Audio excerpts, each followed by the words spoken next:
So ayan mga kaibigan, ayan si Boy Faco. Ayan yung tinatawag na Boy Faco dito sa aming lugar.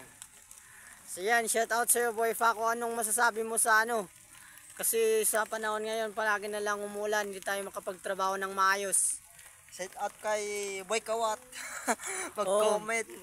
Shout out daw kay Boy Kawat. Ana si Boy Paco. Shout out daw kay Boy Kawat, kay idol ni Boy Paco. Ara, comment lang daw ka ano Boy Kawat kay idol gid ka ni ano Boy Paco. Grabe, kakaiba talaga ang pangalan ng mga tao ngayon. May Boy Paco, Boy Kawat, Boy Kangkong, Boy Abo. Damo kayong pangalan sang ano, mga tao subong. Naunsa man ba? Unsay mong masulti tol kay biskan mayo atong pangalan gina tawag nila sa aton Boy Paco. Unsay imong masulti dre? Patyon na ko tong nagingon sa ko Boy Paco.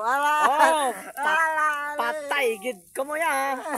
Anak ko gani na magano saan ay.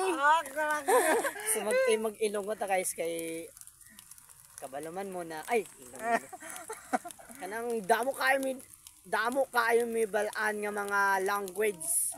Maawayaw mi down mga taga bukid kay tanan mga language ninyo balaan namo na. Di ba? Tama. Bye-bye.